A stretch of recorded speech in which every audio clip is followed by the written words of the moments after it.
the immunity we talk about has been curtailed. Now, we are raising such fears to the attention of you, the Honorable Leader of the House, that this issue needs to be looked into. And we need an assurance that this side of the House should be able to transact business because we have very important business before us in as far as this midterm budget is concerned. So I wanted to bring to the attention of the House and of course the Leader of the House and of course the General House and to you, Madam Second Deputy Speaker, to say that that's what Honorable Member for Molanjabale has reported this afternoon. I thank you, Madam First Deputy. Thank you very much, Leader of Opposition. Thank you so much. Honorable members, I don't know what your problem is. Whenever somebody from this side stand up and say something, you always make noise. Why? And the leader there is up, you are still making noise. What's the meaning of this? Honorable Leader. Thank you so much. Thank you so much, Honorable Second Deputy Speaker. I want to respond to what the Leader of Opposition has raised in the House, which seemed to be a sensitive matter, but I would draw your attention to Standing Order 193. Standing Order 193.5. Within that, just say, Madam, can I read? We are talking about privileges of members of parliament. Yes, please. The whole standing order is about privileges, but number 5 says, if the member whose conduct is according to question is not present, the matter shall be deferred to the next day, that the member is present, unless the Speaker rules that in the circumstances the matter be dealt with in the member's absence. Madam Speaker, what we are hearing now is reported speech. I would request, with your indulgence, that the member should be in the House, because it's a matter of privilege, and the member should tell us what has happened.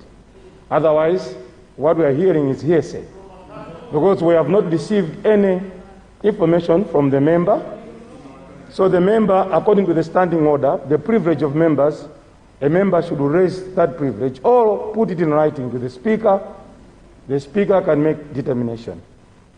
Otherwise, if you rule so that we discuss this matter, we are ready, I'm ready, Madam Speaker, to comment about it. But following our own standing orders, we cannot discuss this in the absence of the member. I thank you so much, Madam. Thank you very much. Honorable members, let me speak. Let me speak. Honorable members, no any member of parliament that will be intimidated or threatened for saying something in the chamber. Because whatever we speak here, we don't speak for ourselves. We represent the people out there. So when we speak, each and every member has the right to represent his or her people, constituency. So no one should be intimidated or threatened for speaking something in the House. However, what the issue brought by the Leader of Opposition has been noted by this office and the Leader of the House, but it has to be communicated formally to my office. For the office to take action on that one, it has to be communicated officially. Thank you.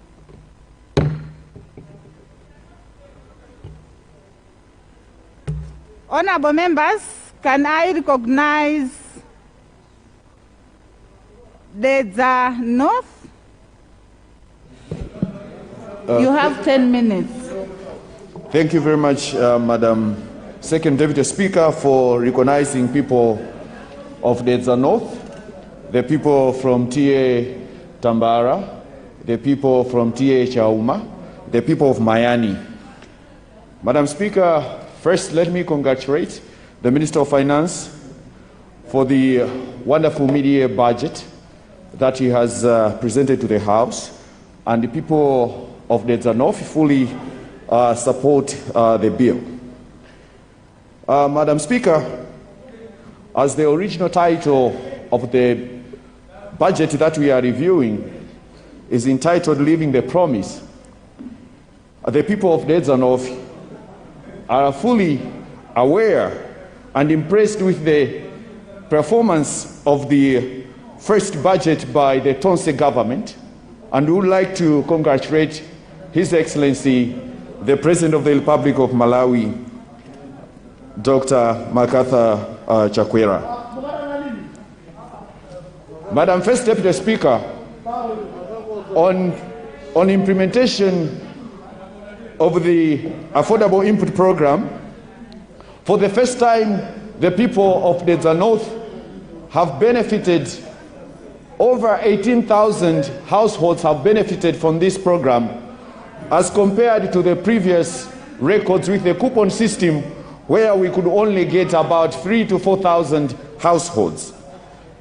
This indeed shows that come harvest time this year, the people of the North shall start kuja katatu. The figures that have been presented, if all goes well, the about 4 million beneficiaries in this program, the estimated harvest will be as high as 120 million 50 kilogram bags of maize. This will be the first time in the history of Malawi where, as a nation, we shall have such a very huge harvest. Madam First Deputy Speaker, Second Deputy Speaker, the people of the North are so happy with the implementation of this program. We would like also, as people from the North, Madam Second Deputy Speaker, to applaud the work that has been done by the Malawi Revenue Authority, that despite of the challenges that the country is going through, that the borders were closed, that many countries were on a lockdown, but they still managed to correct about 97% of the revenue that they had targeted. It is on record, if it wasn't for the Tonse government, with this COVID pandemic, I don't know how much correction would have been done if we were failing to hit the targets even during the normal operation times before the COVID pandemic. Madam Second Deputy Speaker, the people of the North also want to recommend the excellent work that has been done through the Health Minister in combating the COVID pandemic. As the world is struggling economically and even in the health sector, Malawi has tried its best, because according to our economic status, we are in the bottom 10 of the poorest countries in the world. But when it comes to dealing with COVID-19, we are amongst the best in the world. Somebody might refuse that idea, but the measures that has been done by the Malawian government has actually tried to alleviate the worst scenarios as far as this pandemic is concerned. But the people of Miami, the people of Senior Chief Tambala, and the people of Senior Chief Chauma are still looking forward to see the improvement in the budget, especially on the road networks. We cannot blame the Tonse government for the road networks that it has inherited, because where I'm coming from, we have one of the worst road networks in Malawi. The Mayani-Nkoma-Salima Road is amongst the worst roads, and it's a nightmare when it rains. But this is not to blame the Tonse government. This is a problem which they have inherited. We cannot expect the Mayani Road to be constructed within just 9 months. Because even in Rome itself, Rome was built in hundreds of years. And the famous place in Rome is called St. Peter's Basilica. This place took 350 years to build. There is no way a government can improve everything in just 9 months. This country was mistreated economically for 26 years. And there is no way we can replace that mess in just 9 months. We really appreciate the efforts that has been put by this government. And despite of the challenges of the COVID pandemic, the current government is trying its best. And we would like to appreciate the work that the current Minister of Finance and your team and the whole government machinery that they are doing. This is something that is so marvelous. Madam Second Deputy Speaker, we know that the Tonse philosophy, we were singing that we are going to Canaan. In the biblical terms, Canaan is a place full of milk and honey. But the honey that was in Canaan, it needed people to work to make sure that they can go and get the honey. Even the milk, you needed to do some effort to go and do some kind of milking of the cows. So the current Tonse government, by implementing policies which are now trying to benefit all Malawians, we are trying to make sure that really the Canaan is coming home. This is evidenced by the cut in the tax threshold to over 100,000 Malawian kwaches. This is very recommendable because if your salary, you had to contribute an amount of tax, now that money you are free to use it for other purposes. This is really the Canaan that we dreamed about. Increasing the tax band in a time where the COVID pandemic was hitting hard. Consider winding up. Thank you very much, Madam Second Deputy Speaker. I would like to recommend the current government for all the measures that they have put in place to alleviate the suffering that the people of Malawi have suffered for the past 26 years.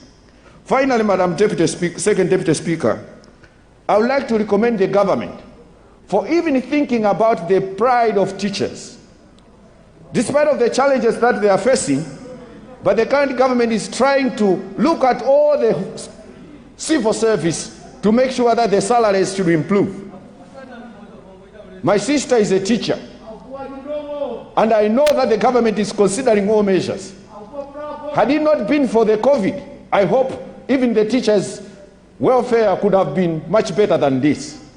Madam Second Deputy Speaker, the people of the North, from Senior Chief Tambara and Senior Chief Chauma, fully support the current budget bill that has been presented. Thank you very much for recognizing people of the North. Thank you, Honorable. Balaka West. Balaka West.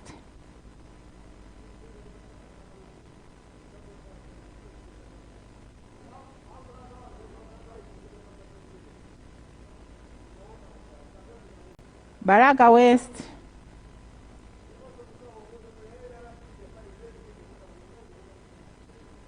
Choro Central.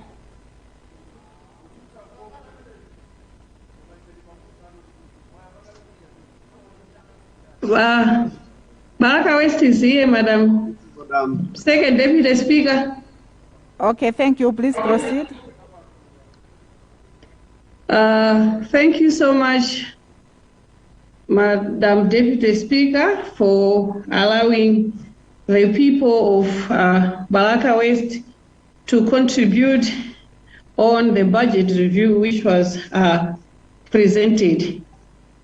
Madam Speaker, the people of Balaka West are looking at resource management by our government.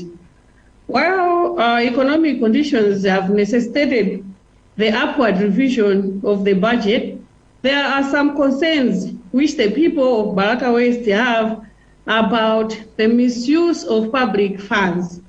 For example, Madam Second Deputy Speaker, we are looking at the 6.2 billion that was supposed to be used to combat the COVID-19, which has terrorized the nation. But then we are looking at, we are only concentrating, the government has only concentrated on the 1.2 billion, which was given to the councils. And now as Balaka West people, we are wondering where is the 5 billion, because there is silence on that.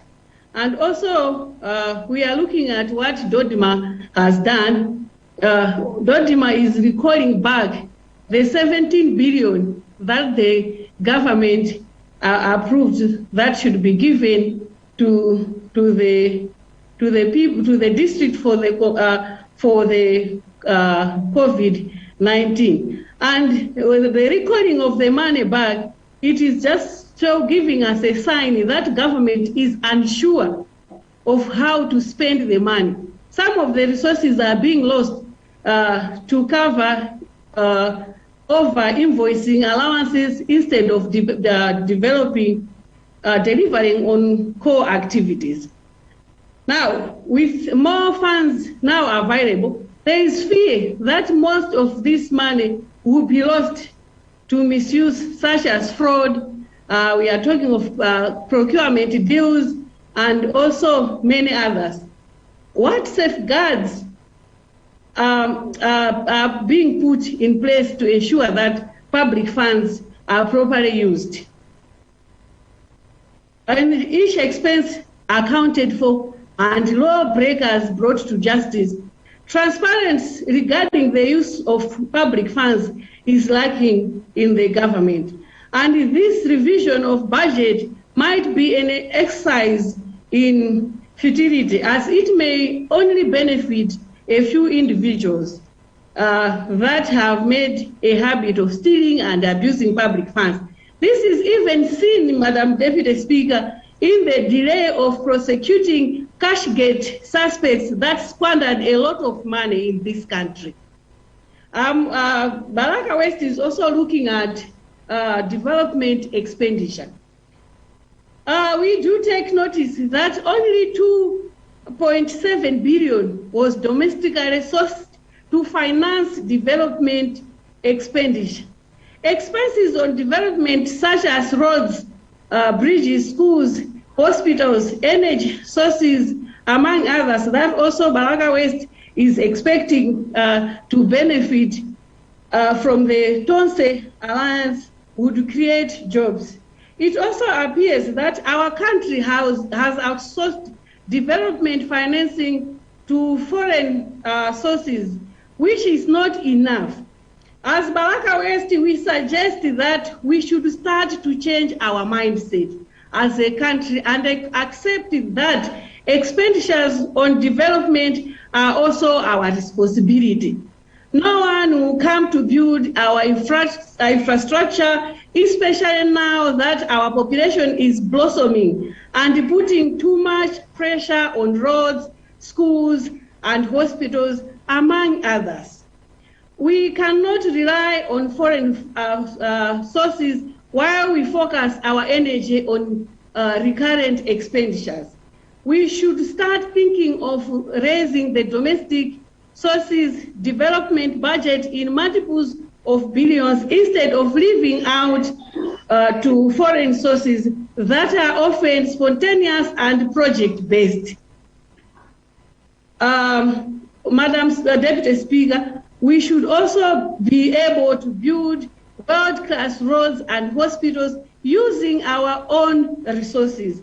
This is doable if we arrest the misuse of public resources that is lost to fraud, corruption, mismanagement, misprocurement under goods and services.